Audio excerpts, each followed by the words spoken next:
Hitam Krishna Chaitanya Devam Shri Radha Krishna Padan Sahagana Lalita Shri Vishakhanvitamscha Namah Vishnu Padaya Krishna Pristhaya Bhutale Srimate Bhaktivedanta Swami Niti Namine Namaste Saraswati Deve Gauravani Pracharine Nirvishesha Shunyavadi Paschatya Deshatarine हे कृष्णा करुणा सिंधु दीनबंधु जगतपते गोपेशा गोपिका कांता राधा कांता नमोस्तुते तप्त कांचन गौरांगी राधे वृंदावनेश्वरी वृषभानुसुते देवी प्रणमामि हरिप्रिये वंशकल्पतरुभ्यश्च कृपा सिन्धुभ्य एव च पतितानां पावनेभ्यो वैष्णवेभ्यो नमो नमः जय श्री कृष्णा चैतन्य प्रभु नित्यानंदा श्री अद्वैता गदाधर श्रीवासादि गौर भक्तवृंदा हरे Krishna Krishna Krishna Hare Hare Hare Ram Ram Ram Hare Hare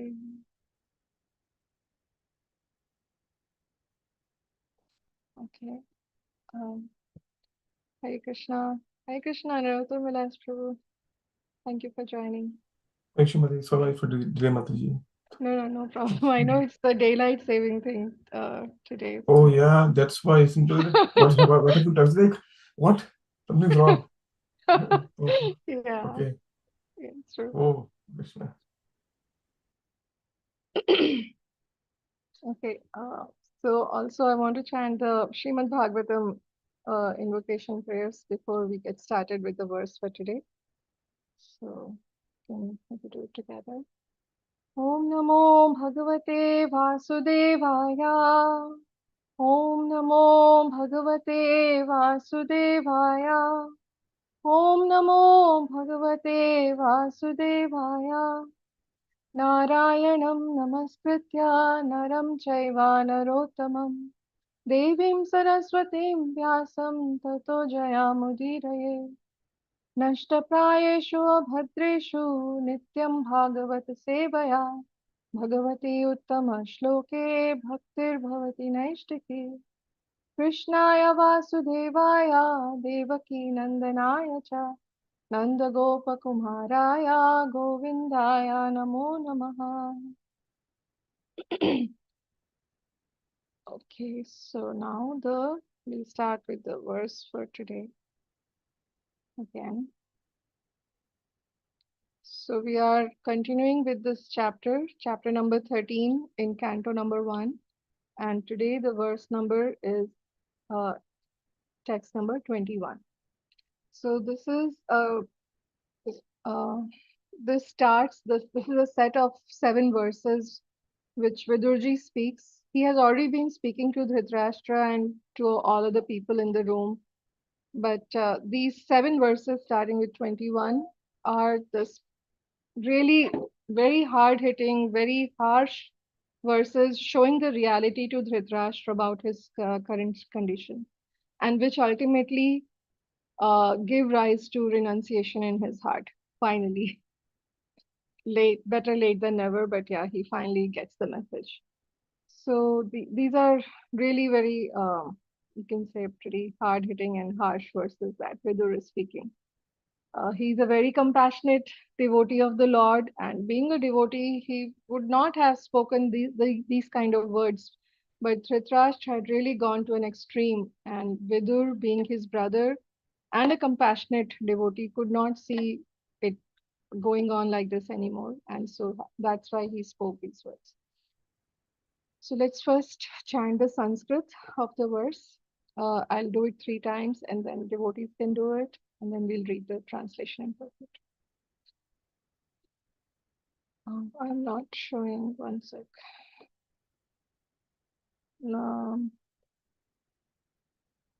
Maybe I should show the English IAST as well so that devotees can find it easier.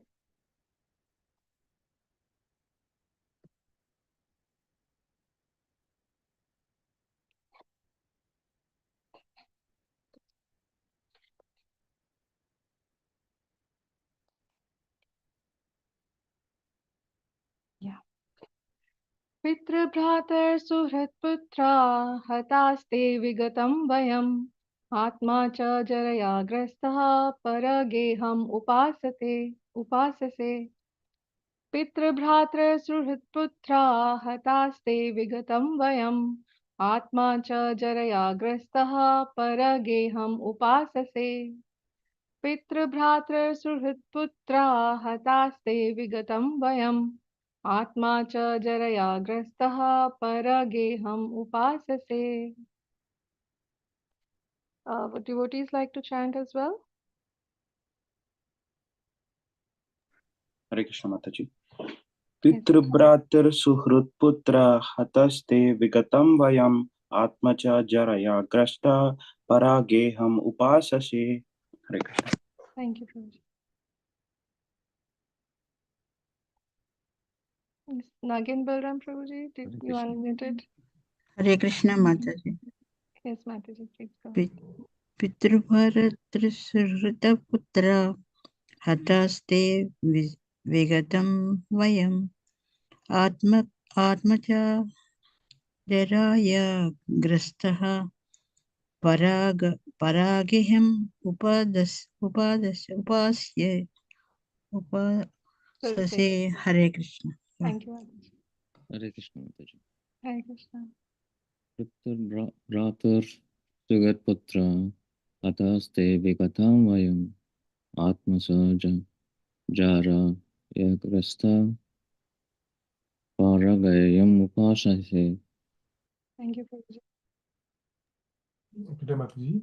Yes, Prabhuji. पितृभ्रातृ सुहृत्पुत्रा कथास्ते विगतं वयम् आत्मा च जरया ग्रस्ता परगेहम् उपाससे. Thank you, Prabhuji. Hare Krishna Mataji. Hare Krishna. पितृभ्रातर् सुहृत्पुत्रा हतास्ते विगतं वयम् आत्म च जरया ग्रस्तः परगेहम् उपाससे. Thank you, Mataji. Thank you.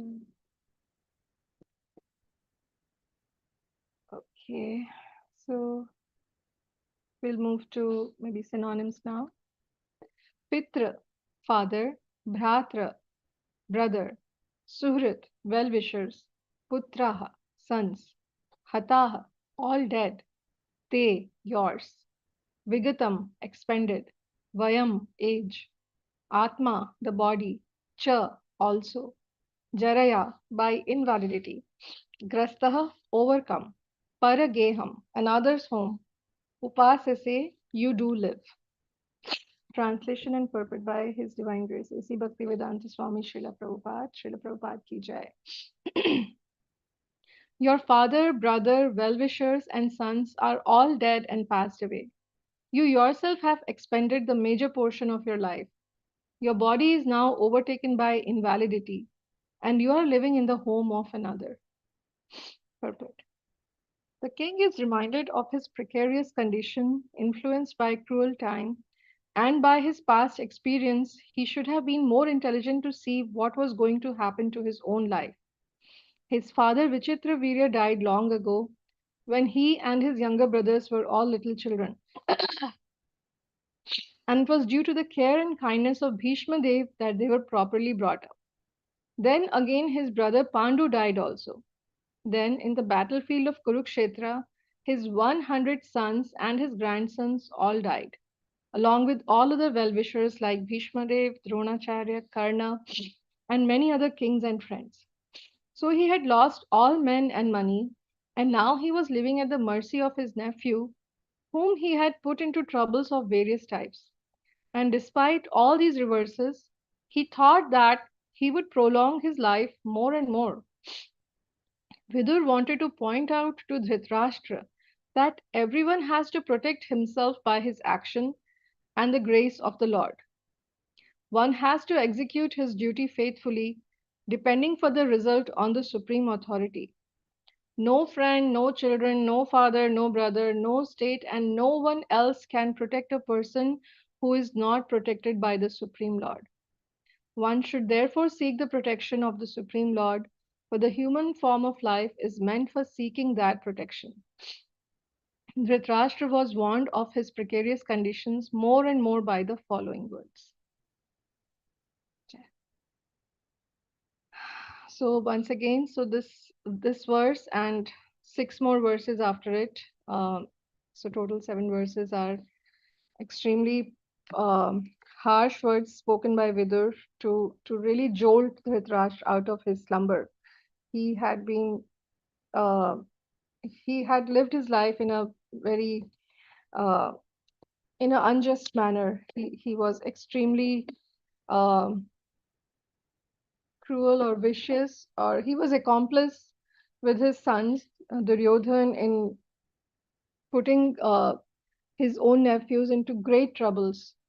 And to look at the situation that now he was living in the home of the same nephews whom he had tried to kill in so many ways, and whose wife he was insulted right under in the same assembly where Dhritarashtra was the king. So Dhritarashtra had all the powers as a king to stop many things from happening, many bad things, like when the Pandavas were um, was sent to the Lakshagriha where they were supposed to be killed, and killing them by various other means. And the highlight, the pinnacle of their atrocity was the insult of Draupadi. Nothing of that sort had ever happened, could even be imagined that a woman, a queen, could be put into that condition and in front of great personalities and the king himself watching that humiliation happening right in front of him. So Dhritarashtra was the king at that time, and he had all the powers to stop things from happening, but he just chose to keep quiet. And his whole philosophy or his whole way personality was he would keep blaming things on destiny. Oh, this is destiny. What can I do? This is the destiny of the Pandavas. Who can come? Who can do anything about it? Oh, you could.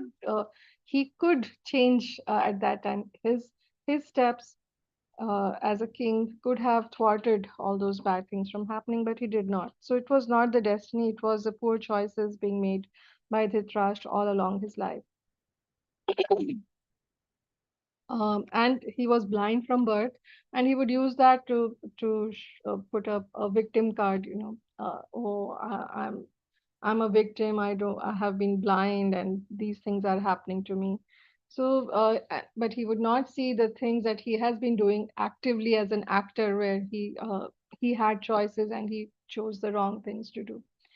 So he had lived his life like that, being allowing his cruel sons, vicious sons, Duryodhan, Dushasan, and others to do whatever they wanted. He gave them a free hand, did not check them, even though Vidur, who was his brother, half brother, Vidur was a very saintly person. Even though Vidur was giving him the counsel, he all throughout Mahabharata, it is described that Vidur would have conversations with Dhritarashtra, and he would try to give him some sense, try to advise him to do the right things. But Dhritarashtra would turn a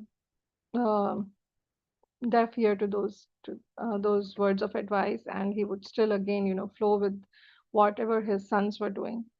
So in fact, those conversations of Vidur and Dhritarashtra all throughout Mahabharata, they are called as Vidur Niti.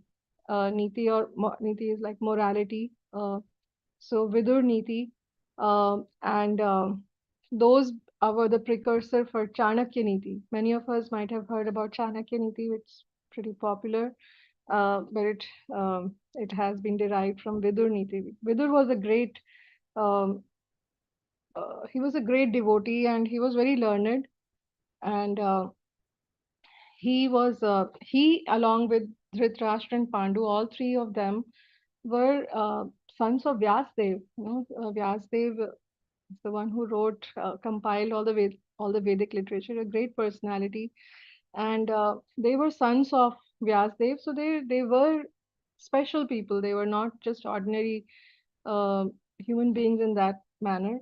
Vidur was very intelligent. Dhritarashtra, although he was blind, but he had lot of power. His muscles, he was extremely balashali, which is he had lot of strength. And then Pandu was very good in military arts. So all these three brothers excelled in those three manners. Being the son of Vyasdev, and they were brought up in the kingly manner. Not Vidurji because he was a son of a Shudrani, but the Pandu and Dhritarashtra were, you know, they had they were brought up in a kingly manner. Yeah. So where was I? So yeah, Vidurji was trying to counsel Dhritarashtra all through his life, but Dhritarashtra had not listened to him. But uh, now all the Mahabharat war is over, and as this verse says, everybody has died who were on the Kaurava side. In fact, even on the Pandava side, very few people were left. And that's the reason, in fact, when Arjun was having this Arjun Vishad Yoga, the first chapter of Bhagavad Gita. So, like just before the Mahabharat war, Arjun was foreseeing that if we go ahead with this war, everybody will die, everybody we care for, and then what will be life like? When you can't share your happiness with anyone else. So he was already foreseeing, and that actually happened. Everybody died, and for Dhritarashtra, all his well-wishers had died, and the people who he loved the most, his sons, the 100 sons, were all dead. Just one son was left, who was not among the 100. He had a son from a maid servant, not from Gandhari, whose name was Yuyutsu, and he's the one who actually did all the Antim Samskar, the final rites for all the sons of Dhritarashtra. So, but Yuyutsu had fought from the Pandava side. He did not enroll into the conspiracy theories and all the viciousness of Duryodhan. So he was as good as a Pandava in that matter. So people who Dhritarashtra loved, all his social circle, uh, were all dead. Father was dead long, long back when he was a child, and he was brought up by Bhishma Dev. And to see like this person Dhritarashtra, look at his character. He himself has been brought up by another person, not by his father, but Bhishma Dev, like a relative. And when the same responsibility fell on his shoulders, wherein he was to take care of his nephews who were now orphans because their father died, he did not do the same thing. Like he received all the nice things from Bhishma Dev, even though Bhishma Dev was not his father, all facilities, love, care, and everything. But when it was his turn to pass it on, he did not do that properly. So Dhritarashtra was some character, ungrateful. Um, so now his father had died long back. His brother Pandu had also died long back. His well-wishers, Dronacharya, Bhishma Dev, Kripacharya, like so many people, they had all died. But and mostly his sons, who he really cared for, they were all dead. And now, and he's already at the fag end of his life. He's very old. His body is now overtaken by invalidity. Old age, when it comes, it's not happy state. uh, Body has so many ailments, and you can't do so many things which you could do in a youthful age. So he's right now in such a situation where all his near dear ones or people who he loved are gone, and his body is very old. And the last part, the last line of the translation, and you are living in the home of another. Now he's actually living in the home of his nephew. So he's an uncle. So uh, normally it would not have been a problem, especially in the Vedic culture with the extended family, like how people used to live happily. Uh, Uncle living in the home of a nephew was not really something which was abnormal, or you should not be living like that. But for him, it was not, it was so, it was unusual because he was the one who had tried to put Pandavas through so many troubles. He was one person who could have stopped everything from happening, being the king, but he did not. And now he is living in the home of the same Pandavas. Just think of it. I mean, how shameless he is, that he's not, he's not just living, uh, since he's living with Yudhishthir Maharaj, who is Dharmaraj and an extremely nice devotee.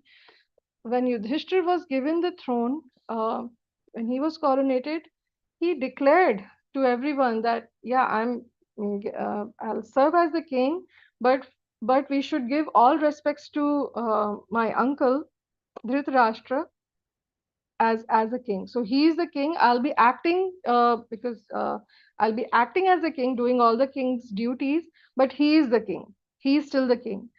So and so that was the magnanimity of Yudhishthir Maharaj, totally befitting his character. But look at Dhritarashtra, that he actually agreed to be that. He was so attached to being a king that he was ready to take even that as a charity from his nephew, uh, the same nephew who, yeah, I don't want to repeat, but he was ready to take that charity, and he wanted to have the kingly comforts and be called a king. He was so attached to those things uh, that he was ready to accept that and live really like a extremely ungrateful person, and uh, yeah, shameless person, I would say. I mean, that's what I think of whenever I think about Dhritarashtra, that he was look at the shameless character of him, that in Hindi I can remember some some muhavra, but I don't know what's the English translation for that. But yeah, so he was ready to uh, take be the king, even when Yudhishthir Maharaj offered him out of his magnanimity, but Dhritarashtra even accepted to become the king. And he was so attached to being there, and he didn't even think that, what should I do with my life next, now that I'm in this situation. He would have just continued living like that, and old age had already come, and he would have died in the similar manner. His good fortune was that he had a brother like Vidur. If he didn't have Vidur, he would have just that was the course of his life. He had become the king again, and he would have just remain attached to the royal comforts of life and then be dead. Vidurji, who was his younger brother, uh, could not see that. He had actually left for pilgrimage. That's another set of things that happened.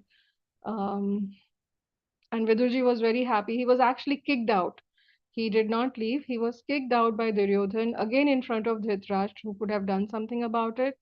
He was very badly insulted and kicked out of the kingdom. And Vidurji actually took it like a great blessing. I mean, it was not nice to be humiliated, but he took it as a blessing that, okay, now I don't have to take part in the war. He knew the war was imminent. It was just coming up soon. He had tried a lot to avoid the war, but he was his advice was not being taken, and he took that opportunity to go on a pilgrimage. And he met so many sages, and there is a record of his conversations with Maitreya Rishi in Bhagavatam. And he had a very good time, talking to so many sages at different holy places.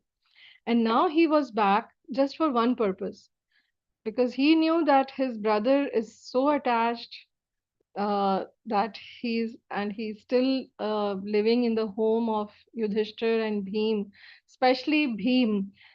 In fact, in one of the upcoming verses, he directly takes the name of Bhim, that you're living like a dog, eating food which has been thrown by Bhim. So why Bhim? Because Bhim had taken the vow of killing all the sons of Dhritarashtra. When Draupadi was insulted, Bhim was he was like so angry, and he took the vow that I'll, you know, kill all of them. So he was the one who killed Duryodhan, and then he's the one who killed Durshasan, and in fact, yeah, he he had vowed that he will wash Draupadi's hair with the blood of Durshasan, because he's the one who dragged her to the assembly hall, holding her hair. So Bhim had killed all his sons, and Bhim was very angry at Dhritarashtra. Yudhishthir Maharaj was magnanimous, and he gave him again, made him a king, but Bhim could not tolerate that. He would boil with anger whenever he would see Dhritarashtra. And in Mahabharata, it's mentioned that he would, in fact, come and kind of tease Dhritarashtra. Oh, he would, make some sound with his hands and say, "Oh, these are the hands which killed all your sons." Uh, and that would make Dhritarashtra and remember those things. And just Bhim could not tolerate him being there. He was very angry, and so that's why Bhim has been mentioned by name. That you are living in the palace and you're eating food which has been thrown by Bhim towards you like a dog. So, uh, and there is one more incident. So Dhritarashtra, he's living with the Pandavas. He accepted being the king. And after the Mahabharat war, uh, the people were embracing each other, and there was, now like a new chapter is starting, and whoever is left out now, still alive, they were embracing each other. And Dhritarashtra, when it was his turn to embrace everyone, so he embraced Yudhishthir Maharaj. But when it was time to embrace Bhim, since Dhritarashtra knew that Bhim is the one who has killed all his sons, Dhritarashtra could not. He was also very angry with Bhim. So it was a mutual hatred which went on between Dhritarashtra and Bhim. And Bhagwan Krishna, who was there, he knows everything. So he knew that this is he's that this is something is about to happen if unchecked. And he knew that Dhritarashtra, he was very powerful, as we had mentioned. He was the son of Vyasdev, and he had a lot of physical power. And add that along with the anger. So even a not so strong person, if he or she is angry, they can do unbelievable things. And here Dhritarashtra, who has the power, and he's very angry with Bhim. So what Lord Krishna did was, he brought one statue of Bhim and put that in front of Dhritarashtra instead of having Bhim be there for the embrace. And this statue is the one which Duryodhan used to use to practice his fight on, because Duryodhan also hated Bhim very much. So he had a statue made of Bhim, and he would practice, punching that statue and doing some matches with the statue as a practice to have a similar match with the Bhim later in person.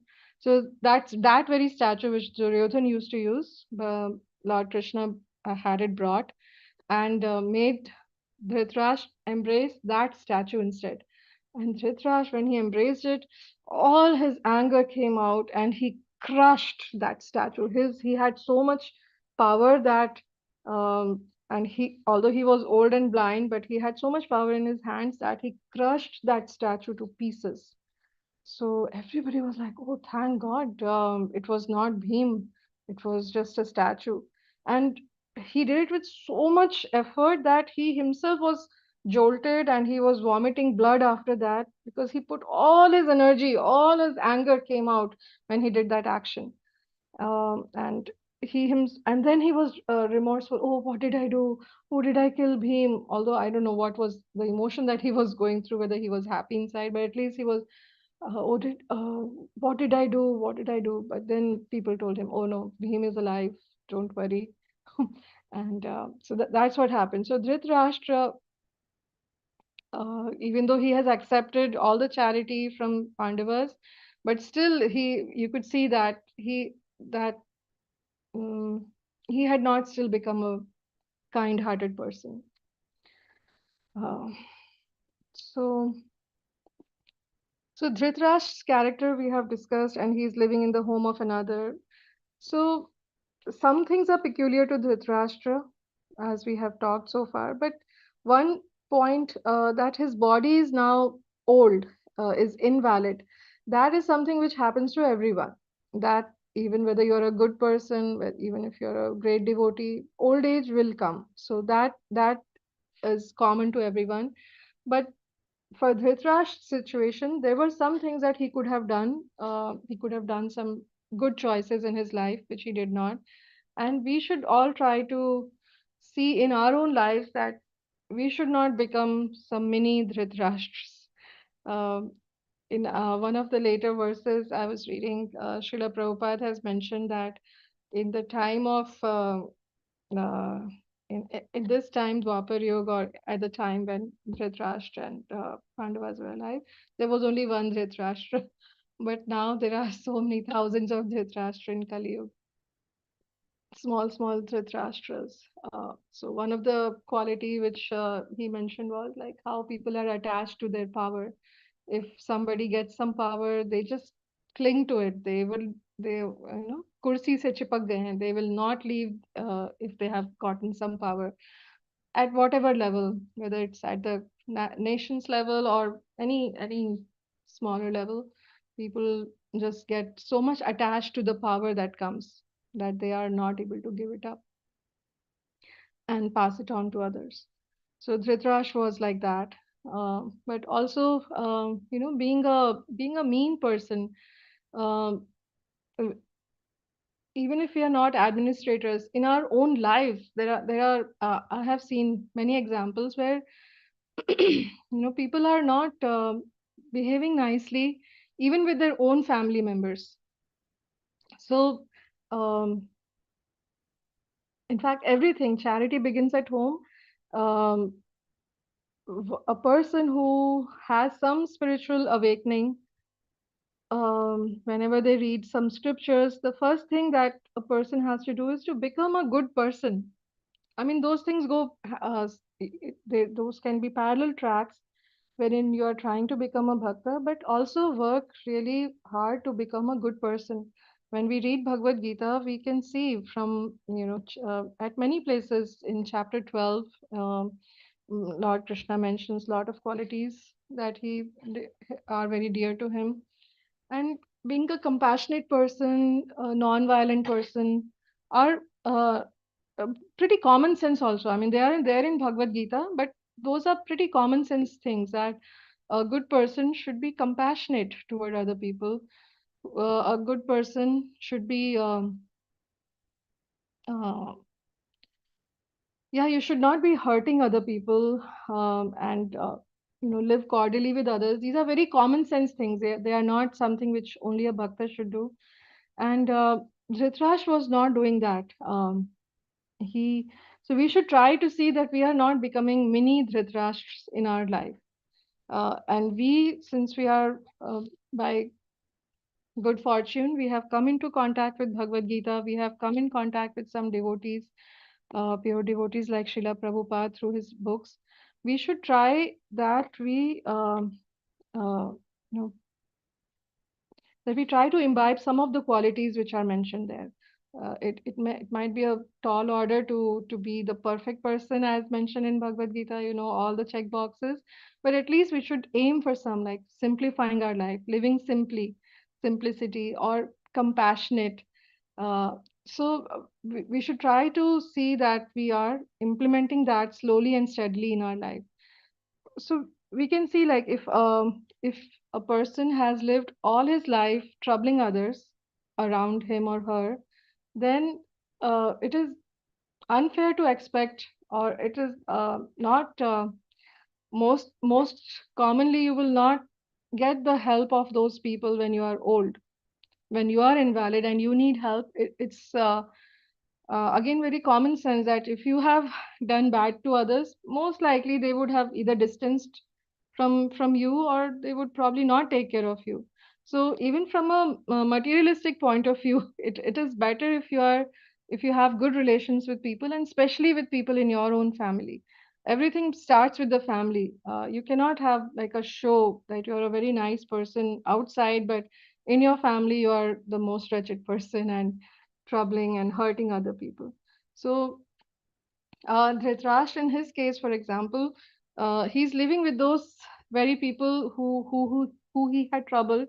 It was his good fortune that that person happened to be Yudhishthir Maharaj, who lived to a very high standard, and he was still taking care of his uncle. Otherwise, normally, especially in Kali Yuga, if an uncle would have done anything like that, or even a portion of it, he would have been, deserted by the nephews. Nobody would take care of such an uncle. But it was his good fortune that it was Yudhishthir Maharaj, and then very, very, very good fortune that he had a brother like Vidur who could give him the advice, who could talk to him straight without any sugar coating. Vidur did not mince any words. He gave a very, very straight message to Dhritarashtra to really jolt him out and show him the right path. Show him the mirror firstly, that this is what you're doing, living in the home of another, eating food thrown by Bhima, so that he could actually finally, at the fag end of his life, at least he was then able to renounce. And we read it later in the chapter that he leaves for the north and practices yoga for some time, and then uh, leaves his body. But he should have taken some better steps much before that. And especially when he had Pandavas come under his care, he should have given them love and not done all the plotted against them instead. So those were the actions of Dhritarashtra. And now body being invalid, that is one point which is applicable to all of us, as you were saying. I mean, most likely many of us will not be doing the atrocities to other people, but we should all plan that. We should all know that old age will be coming to all of us. I mean, it could be cut short if our lives if say we die in a younger age, and we are not everybody reaches the old age. Some people die much sooner. um, so if that doesn't happen and we are able to go till the old age, we should not leave important things for that age, um, especially our spiritual progress. We should all try to keep that as the highest priority, and not leave it ki, oh, I'll do it later, I have a lot of time. We really don't know how much time we have left ahead of us. Time is already ticking. Um, it death can happen. Just one blood report, you go for a normal checkup, and one blood report could change your life. Like, I have two friends, very close friends, who are battling cancer right now.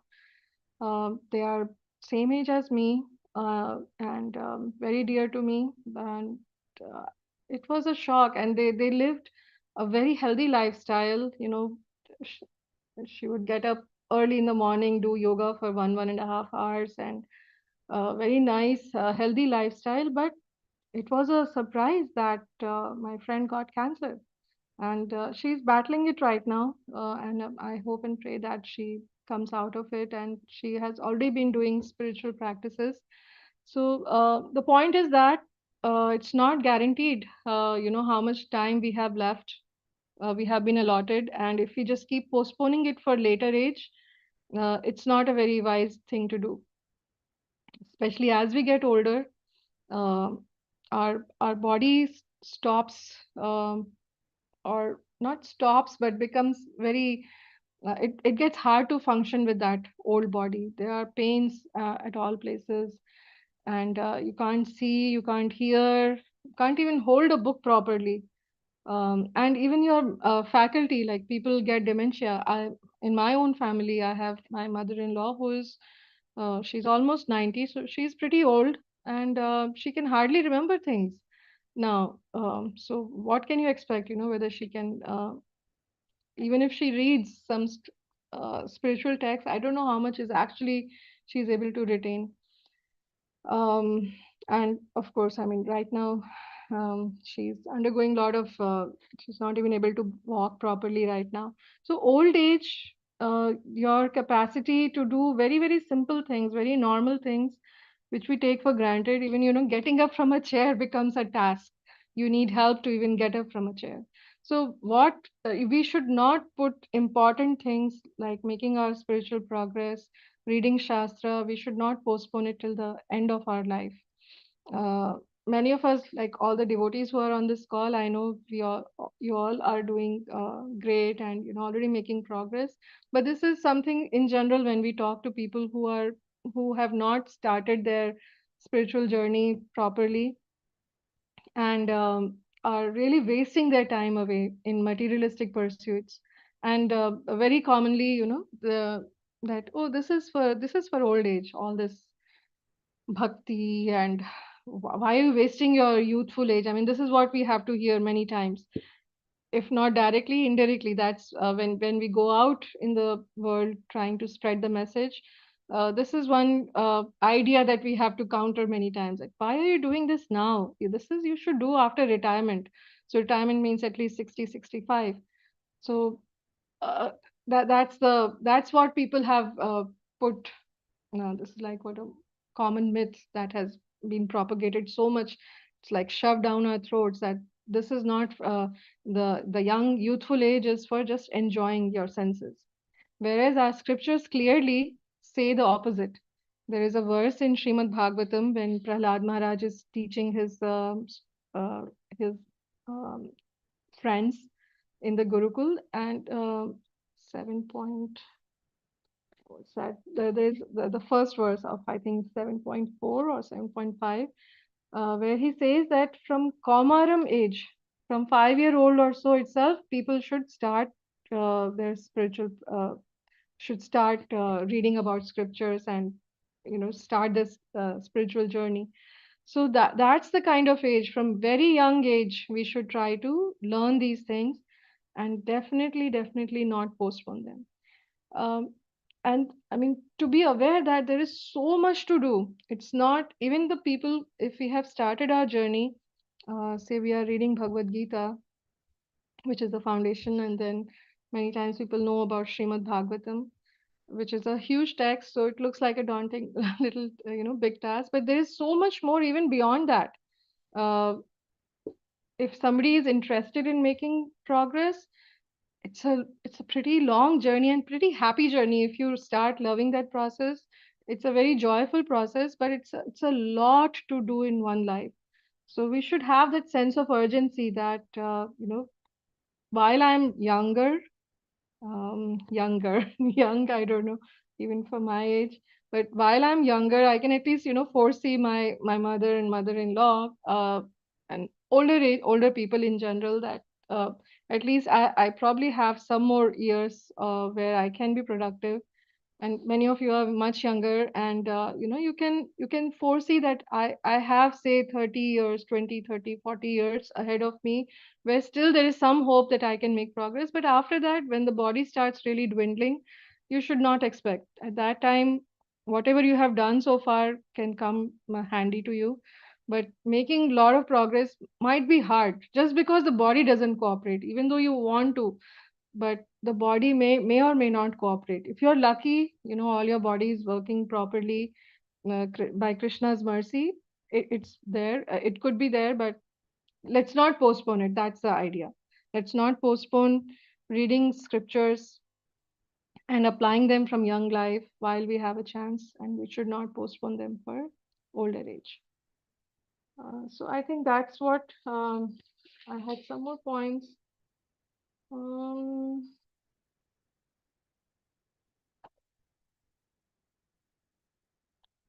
Yeah, but I think we are closer to 9 o'clock. So the two main points from this verse was, one is that we should not postpone our bhakti for old age. We may or may not be as lucky as Dhritarashtra, who had a brother like Vidur and who was living with Yudhishthir, to take care of us and show us the right path. So we may or may not be that lucky. So read the scriptures at a younger age. Try to start applying them, not just read them like, okay, checkbox, done. We actually try to apply them as much as possible in your life. Fail and then get up again, fail and get up again, but keep into that process. That's what I'm trying to do. I'm not saying that I have done that. I'm really trying to do that, and I request blessings from all of you devotees that I can continue to do that in my life. So we should all try to, one thing is not postpone this spiritual progress to the old age. Really feel that sense of urgency that time is ticking. I don't know how much time I have left and how much productive time I have left ahead of me. So let me try to read as much as possible and apply as much as possible in this life itself. And the second thing from Dhritarashtra is that we should try to not become even a small version of Dhritarashtra. We should try to be compassionate devotees. How Lord Krishna has mentioned in chapter 16, there are verses where a lot of qualities have been listed in chapter 12 and another place. So when we are reading Bhagavad Gita, try to see some subset of those qualities we can pick up and see wherever we are not doing it in our life right now, we should try to do that. And from the example of Dhritarashtra, to be compassionate, don't be like him. If had he been a compassionate person, he would not have done uh, those atrocities to Pandavas. We may not be that bad, but whatever is in our circle, whatever is in our circle of influence, we should try to imbibe some good qualities from Bhagavad Gita and be compassionate to others as much as possible. And start with your families. Start with the family and then take it to the extended and then the extended and so on. So I think I'll stop here. Thank you very much, everyone. If you have any, want to share anything, any realizations or anything, please feel free to do that. Thank you very much. Hare Krishna.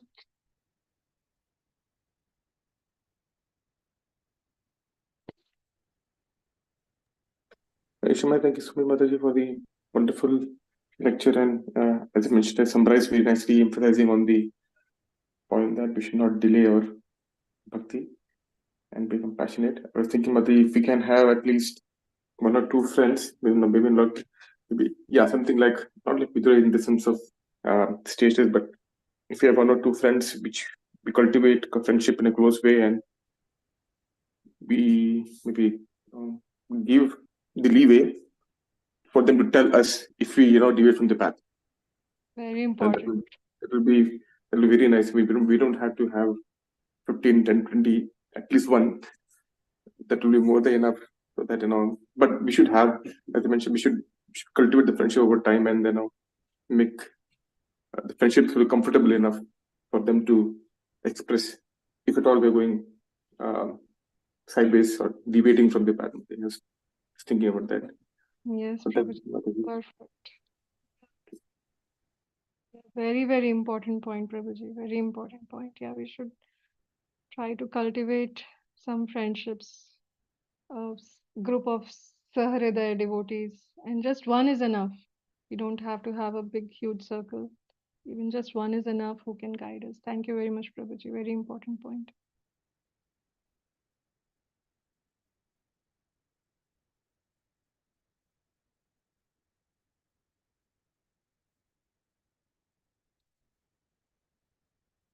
Are there any other devotees would like to share the realization or say what it is lecture? Now we can close the call. It's 9 o'clock. Yes, Vidak Madhav Prabhu. Hare Krishna Mataji, thanks for a nice lecture, Mataji. Especially you covered multiple good points today. And when you talked about Vidura and Dhritarashtra, right? It's like two sides of a coin, like both good and bad. Like there is always do's and don'ts. And especially when you mentioned about Dhritarashtra, right? Even though he lost everything, and he still have that grudge on Beam, right? Like especially when you mentioned about the statue, though he's blind, he still have that anger to spill it out, right? So and wonderful mention about the devotee association and other things. Thank you, Mataji.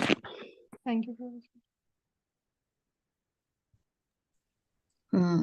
Thank you, Mataji. Hare Krishna.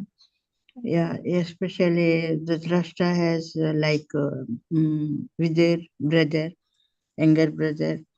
He is very lucky to hear about him. He is saying always, good things, but he also know what he is, Dhritarashtra, but he has attachment of putra, maybe dynasty, like that. That situation maybe happens sometimes. Yeah, this is very wonderful example to leave the people. Thank you very much. Thank you, Mataji.